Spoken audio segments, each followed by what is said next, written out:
Hey guys, this is Andrew Sluder, pastor of Bible Baptist Church here in Asheville, North Carolina. I wanted to come to you with a really interesting video, a little bit of a Bible study tonight on 7 ways to identify the Antichrist when he gets here. Now, the Antichrist, if you know the Scriptures, if you've studied the Scriptures, if you've been around, a Bible-believing church for any amount of time, you've probably heard mention of the Antichrist. He's going to be the, basically Satan in the flesh. It's going to be ruling the earth for 7 years after the rapture has taken place. I am a pre-tribulational rapture believer. I don't think that I'm going through 1 nanosecond of the tribulation. Not a hair of my head will be here while Daniel's 70th week is being played out. I know some people don't agree with that. That's fine. You can believe whatever you want to. You can believe you're going through the tribulation if you want to. Some people believe they're going through half of it. Some people believe they're going through all of it. But regardless of how much of the tribulation you believe that you're going through, I will rejoice with you at the pre-tribulational rapture that you were wrong, because you will gladly be wrong as we're sailing up through the sky to meet the Lord in the air.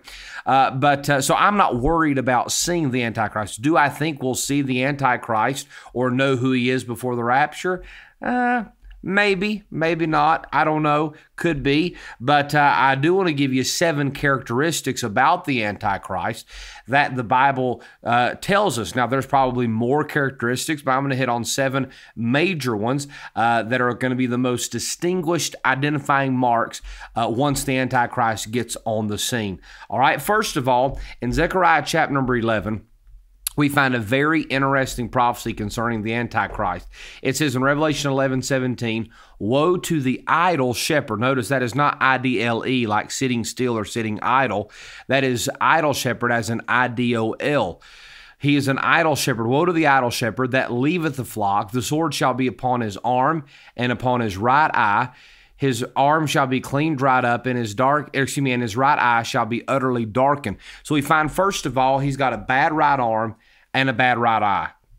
Second of all, he's obsessed with idols. When the Antichrist shows up, he's going to disregard the God of his fathers, and the Bible that says that in Daniel chapter number 11. He's not going to regard any God, but he's going to magnify himself above all that is called God, according to 2 Thessalonians 2, and he's going to be obsessed with idols. He's going to make an image to himself, and I believe that he's going to make little miniature images of himself for people to be able to worship right inside their homes, okay? So those are the first 2 identifying marks found right there in Zechariah chapter 11 and verse 17. He's going to have a bad right arm and a bad right eye, and he's going to be obsessed with idols. He's called the idol shepherd, all right?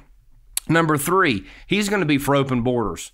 The Antichrist will absolutely be for open borders. If you look at Isaiah chapter 10 and verse number 13, Isaiah chapter 10 and verse number 13, it's talking about the Assyrian in verse number 5 of Isaiah 10. And if you study on down through there, it says in verse 13, "For he saith, by the strength of my hand I have done it, and by my wisdom, for I am prudent, and I have removed the bounds of the people, and have robbed their treasures, and I have put down the inhabitants like a valiant man." The Antichrist is going to be for open borders. The Bible clearly says in Acts 17 that God has set the bounds of our habitation. There are countries for a reason. There are borders for a reason. And some people think, well, I'll just have open borders here in America.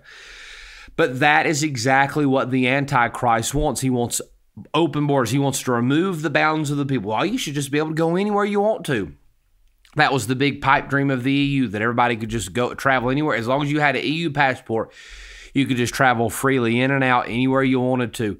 And the problem is that that's what the Antichrist wants. He wants a global movement. He wants a globalization of all humans.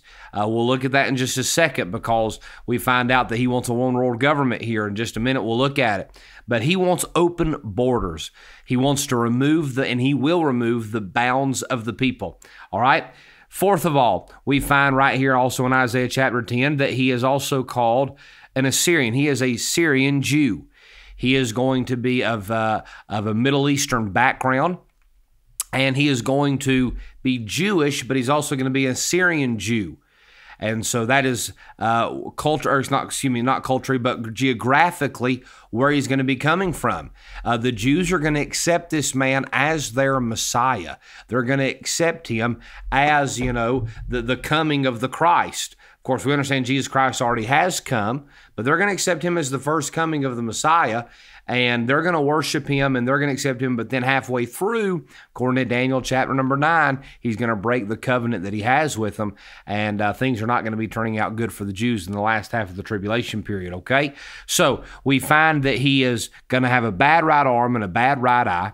We find that he's going to be obsessed with idols. We find that he's going to be for open borders. We find he's going to be an Assyrian Jew. And then number 5, we also find that he's not going to have a desire for women. Daniel chapter number 11 and verse 37 says that he will not regard the desire of women. Now, there's some speculation on what this could mean. It could be that he's going to be a homosexual. It could be that he just doesn't have any desire for women, that he's going to be so focused on his job of being the Antichrist, being the dictator of the entire world, literally, that he's going to just not have any regard for women. I personally think that he is going to have children during the time of the tribulation period. I actually have a video on that.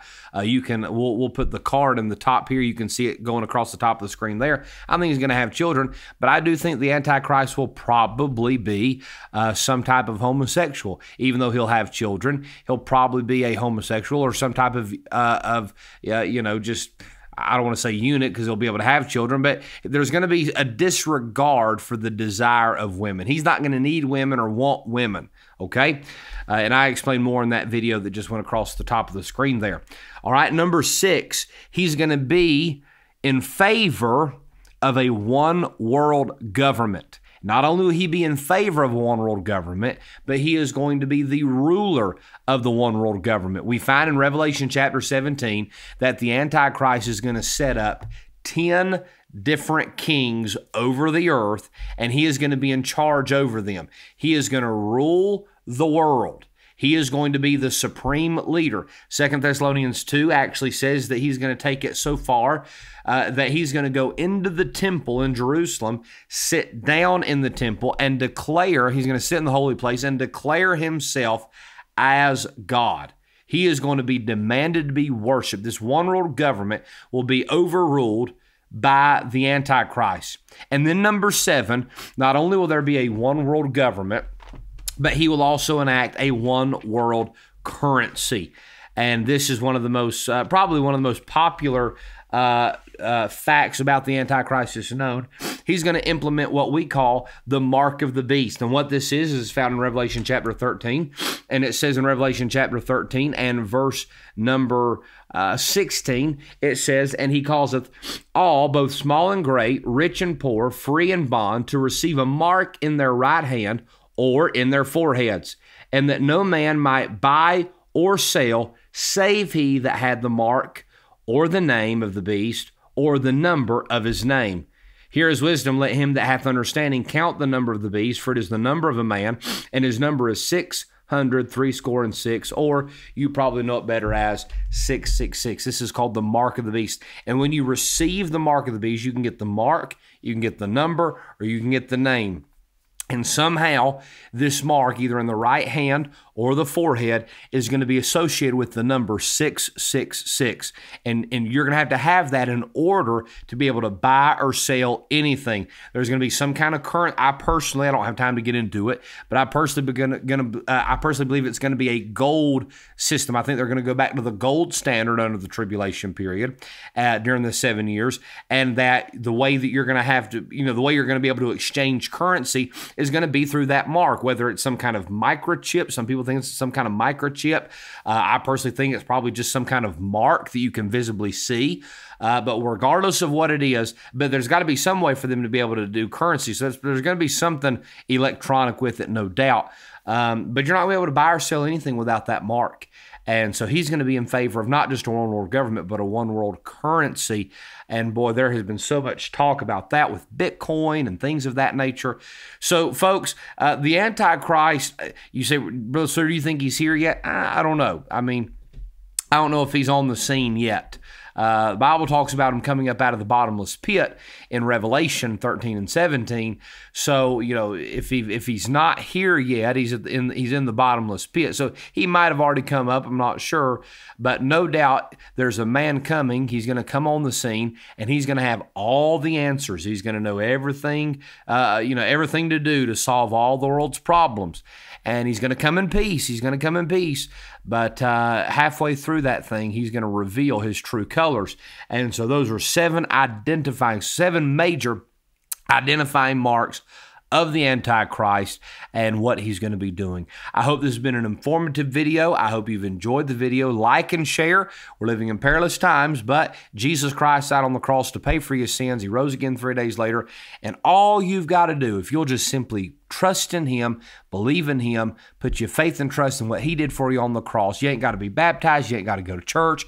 You ain't got to, say prayers and do all these deeds. All you got to do is say, Lord, I'm a sinner. I believe you died on the cross. I believe you rose again. I ask you to save me and forgive me of all my sins. And at that very moment, he'll do that. And he'll save you forever. You'll never have to worry about going through the tribulation. You'll never have to worry about seeing the Antichrist. And you'll never have to worry about going to hell if you'll simply call upon him and ask him to save you. All right, folks. Hope you enjoyed the video. Like and share. Leave a comment, thumbs up, whatever you want to do. Let us know what you'd like to hear next. God bless you is my prayer.